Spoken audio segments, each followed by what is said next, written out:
Welcome to the Live Well, Perform Better podcast, brought to you by Below the Line. My name is David Duggan, and I am part of a team made up of experts from the worlds of business, elite sport, adventure, and health and well-being. We are coaches, mentors, and advisors to some of the world's biggest companies and organisations, as well as smaller businesses, entrepreneurs, and people looking to make their mark on the world. Our guiding mantra at Below the Line is Live Well, Perform Better. What does that mean, you might ask? Good question. Maybe the easiest way to describe it from our perspective is finding the formula that works for you when it comes to things like looking after your physical and mental health, running your business, developing your career, leading your people, or simply being able to show up as brilliantly as possible into your own life, both for yourself and those around you. That's why each week I sit down with a member of our team or an invited guest for a conversation that focuses on the question, what do the words live well, perform better mean to you? This question is a way into exploring with people from a range of different backgrounds, industries and disciplines. What are the practices, techniques, habits or ideas that they use to help them to show up and be at their best in all areas of their lives, whether that's as CEOs, leaders or managers, or as parents, family members or friends. We keep it short and sweet so that you can extract all the good stuff and get on with the rest of your day, and hopefully put some of this knowledge, experience and expertise into play for yourself. This week I'm delighted to welcome another very special guest, Marc O'Dwyer. Marc is likely to be best known to people as the owner and founder of Big Red Cloud, an online accounting, bookkeeping and payroll platform which is used by 75,000 customers in Ireland. Outside of his success in business, Marc is a dedicated and devoted husband and father, as well as an athlete who has competed in marathons and triathlons all over the world. Marc spoke to me about his early beginnings in business and how he backed himself to grow Big Red Cloud into the company it is today, as well as the routines, habits and practices he engages in to enable him accomplish the things that matter most to him. A born competitor both in business and sport, this was a brilliant conversation with someone who manages to combine a strong competitive edge with deeply held values about the importance of family, relationships and community, and getting that balance right.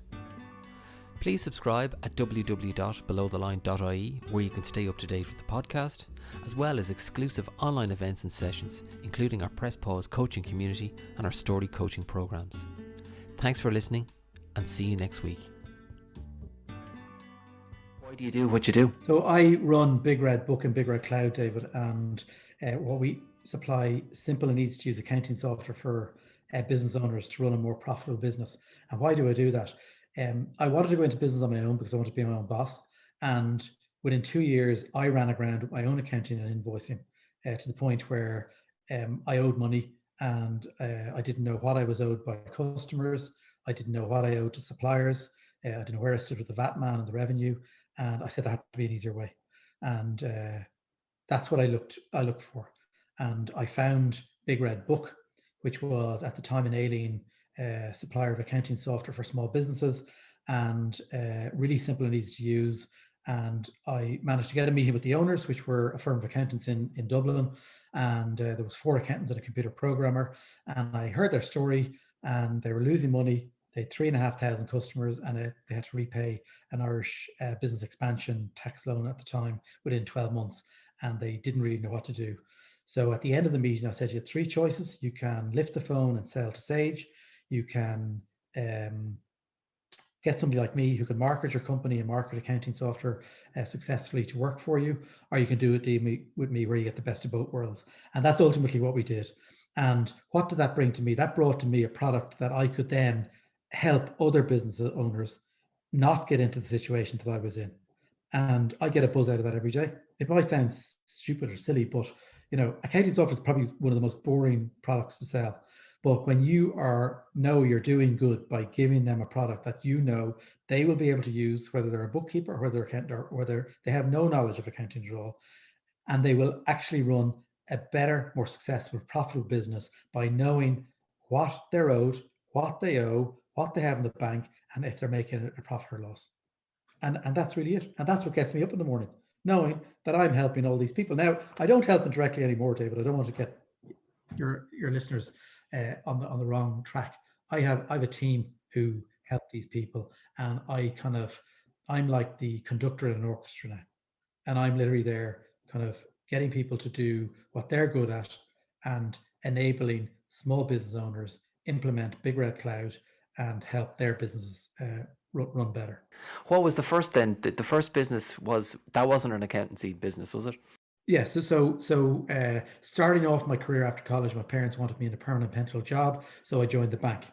And we all know now that's not permanent pensionable, but back then in the 80s, that's what parents kind of direct you to. It was a temporary contract, and at the end of it, I said, "Look, I want to be a salesman," and that was like, oh no, that was like a crucifix to Dracula. They were going, no son of ours is going to be a salesman. I said, well, that's what I want to be. So I went off and I got a job at a company called Pitney Bowes selling franking machines. And for your listeners who don't know what a franking machine is, it's for stamping your envelopes. So instead of licking a stamp and put it onto it, it was a machine that put a stamp on. So who the hell wants a franking machine when you can actually? So that in itself was a challenge to sell them. And on my first day, I got physically thrown out of 2 businesses, which really upset me. And I had to go and dust myself down. I had to look in the mirror and I had to say, you can't let yourself down, but you can't let yourself down in front of your parents because you said this is what you want to be. You want to be a salesman. So look, I was successful at that. And then I got poached to sell fax machines, which were the big thing at the time, where I'd go to David and I'd say, David, do you want a fax machine? And you'd say, yeah, well, I'll take a fax machine if Ian buys a fax machine. So then you'd end up getting a sale for 2 fax machines. So that was great. And then I got poached to an accounting company to sell incomplete records to accountants in practice. So I'd never sold to accountants before. They're very difficult people to sell to because they're reasonably tight with their money. But I got on phenomenally successfully with it. And it was because I didn't realize I had a great understanding of nominal ledgers and accounting. And I got that from having a really good accounting teacher back in school. So I'm not an accountant, I'm a marketeer, but I was really successful selling that. So fast forward a couple of years when I set up my own business, prior to buying the Big Red Book, I knew I wanted to sell accounting software. So I became a reseller for an Irish accounting business software product called Take 5. And within 2 years, we became the biggest resellers of that in the country because we were really proactive. And then I got introduced to the owners of Big Red Book. And then I realized there was a simpler solution for business owners to run their own accounts, which was Big Red. So combined with my successful career selling accounting software to accountants in practice, and then coupled with that, owning my own business selling accounting software, becoming the biggest reseller for that product, I then married them all together to produce what is now a very successful company called Big Red Cloud. My second question, in terms of below the line, and you know us a little bit down through the years, but our strap line is live well, perform better. And I'd love to know, what does that mean to you? So, David, I have always been the advocate that you work between 9 and 5:30, and you don't need to stay on and do overtime to impress your boss or to catch up on things you do. You need to pigeonhole your work into the times that the company is employing you for. And before and after that, then as a person, you have to decide what's important to you. So what's really important to me is my family. They're the most important thing. So I'm 30, I think it's 30 years in business now, 1992, yeah, 30 years in business. I have been home for dinner with my family every evening between 6 and 6:20. And we've sat down as a family and had dinner. Now, obviously, they're grown up at this stage and they've moved on. We're down to 2 of my 4 daughters at dinner. And sometimes it's only one because one was off seeing their boyfriend, or they have after work or school activities themselves. So, but that's been really important. I also do an awful lot of sport. So in order to fit that in, I did it after family hours. So when the girls were younger, I used to play squash, and I wouldn't play squash until after 8 p.m. when they were in bed. If I wanted to do a run or training, I get up early in the morning to fit it in. So everybody can do anything they want if they have good time management. And I was really good at my time management, and I managed it and I weighted it in favor of the family. And then I came second. But if I wanted to do something, I did not do it. I did it. I just got up earlier to do it. So living well to me is spending as much time as you can with your family and only working for the hours that you need to work in order to produce the money you need to produce to have the lifestyle that you need. But it sounds to me, Mark, that's underneath all of that is some strongly held values about where you want to be, your commitment to who you're committed to, etc. Where does that come from? Yeah, well, I mean, I came from a family of 4, 2 sisters and a brother. We were a tight knit group, and family essentially is ingrained in my DNA. I met my wife very early on. I went to her Debs. We got married very early, and we all always had the same aspirations about, having a family and being there for the family and for the girls. So thankfully, back in the day when I started off, we were lucky in that Anne had a choice of whether to work in the workplace or work in the home. And luckily, she was able to. I was able to provide enough that she was able to work in the home, which really gives a great start for the girls. Now, I'm not professing. It's not possible for everybody nowadays, and particularly it's not. So, please don't think I'm an idealist. And I think you sacrifice a lot of stuff to be able to achieve that. Like we did sacrifice stuff to achieve that, but it was probably more possible when we were at that stage of our lives than other people, and I understand that. But that helped when you have a partner who has the same values as you, who want to give as much of our energy to growing four daughters that are, fully rounded, respectful of others, are happy in what they're doing, whether it's their studies or their work or their careers, so that they don't feel work is a drag, that they get to experience what I've experienced, which is I love getting up to work every day because I do what I love. And there's no better way. So if you're in a job that you don't love, you need to question that. So, you need to, maybe reassess what you're doing. So it was the combined values, in answer to your question, David, of having a partner who had the same wants and needs and aspirations to create this family with strong ties. And the girls all get on great, and we all get on great. And I have an unbelievable relationship with my daughters. Like, some of my friends just can't believe some of the stuff they talk to me about. Or, last week, one of them asked me to play tag rugby with her. Their team were stuck. And like, who in their right mind asked a 57-year-old dad to play tag rugby with the 24-year-old girl and her mates? So, that's, I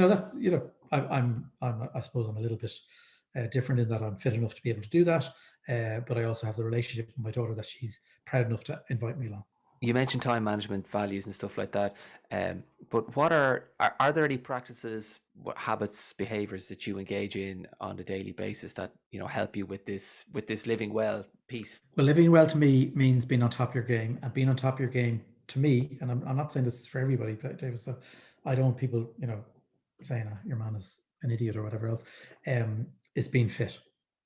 The fitter I am, the more on top of my game I am, and the better and more clear and concise decisions I make in my business and in my life. So I would push myself to extremes to be as fit as possible in order to be in that position, but also to create the endorphins that give me a buzz on a daily basis. And so as a result, I will do a lot of training out of hours, fitting it in. So pre-COVID, I would have been at the pool at 6 a.m, and I would have an hour to 2 hours sports work done before I actually got to the office. So in some ways, it would drive my staff mad because I'm coming in and I'm absolutely buzzing because I'm on a high, because I've come in from extreme exercise, and they've probably struggled to get there with kids or whatever it might be. So so I understand that, but I can make some of my best marketing decisions when I'm out on a 5-hour bike ride, because my mind is clear. I'm down in the Wicklow countryside, surrounded by beauty, and you don't have any noise. We speak about this noise. I don't have any noise, and I'm just cruising along on my bike, and I come up with some of the best ideas I've come up with. So to me, living well is about, and this is just a personal thing, is about being on top of the game and having a structure so that I can fit in the training that I need to give me those endorphins, to make me sharp, to make the best decisions. Now, I don't make the best decisions all the time. Don't get me wrong. I am far from perfect, but I think I'm weighting the chances of making a better decision by having a clearer mind, and having a clearer mind is produced by me being fitter. But it's also all, as I said earlier on, geared around fitting around the family. So and work. So I give an example. I got up and I did a 13-kilometer run this morning. Was home, showered, breakfast, and ready to go back in the office I was back in the car 20 past 8, ready to go to the office until I got a call said broadband was down, and so I've come home to make sure that the quality of the broadband is good enough for your podcast. I am lucky though in that my office is only 6 minutes from my house, but in a way sometimes, and you can create your own look or make your own look. So my wife saw the offices where we currently are being developed many years ago. We're there 22 years, and she said, "Would you not try and get in there?" Because they were close to one of my daughter's schools. So she thought that if she was stuck doing something and there was a problem with one of the girls, I was literally 5 minutes away from them, but it's only 6 minutes from our house. So we've designed and created a working and personal life that cuts down on that commute that a lot of people have. And I really feel sorry for people that they have, an hour and a half either side of their day to commute to work. And COVID has helped that in that a lot of people have been able to work from home. And we have obviously facilitate that within our office. We are bringing people back to the office 2 and 3 days a week. And the reason for that is more for their mental wellness, David, as opposed to me being anal about having them in the office. I really don't care if they work from home because their productivity has been excellent. And I'm blessed with the staff I have. But I don't have that. So that's another reason how I'm able to fit everything I fit into the day, because of the short commutes I have and the quality of life that we have engineered for ourselves here in our family. You're the conductor of the orchestra, is what you said earlier now. What have you had to change about yourself or learn about yourself in order to be the conductor and not be in the orchestra? So I am what we'll call a perfectionist. So I would be anal about things getting done and getting done fast. So I travel in my life, I travel at 110 kilometers per hour all the time. And unfortunately for the people I work with, I expect them to step up to that speed as well. I have realized, and I learned it very early on in my career, David, that if you can't do a job, employ somebody who can do the job and then step back and let them get on with it. So I do step back quite a lot, but I do still expect it to be done as quickly as possible. But I don't tell them how to do it. And that's what I've learned about myself in my career, is to basically bite your lip. And if you see something being done wrong, it can always be fixed, David. And I learned that very early on. So they have to make their mistakes or they're not going to learn. So you need to allow people to make those mistakes, and I do that. So while I'm the conductor of the orchestra, I conduct from a distance. I'm not on top of them in that I'm questioning or controlling everything they do, and they just understand that I like things done quickly. So, and I have been lucky in that the people that work with me have been with me a long time. So I think it's a good match that they understand how I like things done, and they understand and they appreciate that I let them get on with things and get them done. They just know they need to just do them a little quicker than they normally do themselves. That's all. So once we're both the same understanding, and staff being with me, I've 2 or 3 people with me over 22 years. I have a couple of about 18 years. Sales is always a good indicator of how long people stay with you. And I think my sales manager is with me 8 years, and the sales team are with me quite a while as well. So I guess that's a pH indicator that something is being done right. I did say I'm not perfect, and I am imperfect, and I probably do drive them mad wanting things done as quickly as possible. And sometimes mistakes can be made when they're done quickly. So there's a fine line pushing too fast and too hard, and getting something right or getting it wrong. But yeah, so I come up with marketing ideas now, Dave. That's really what I do. So when I say I'm the conductor, I come up with marketing ideas, and then I have people that will implement them. So I'm not a great implementer. I'm not a great, details guy. I am detailed, but I'm not great at.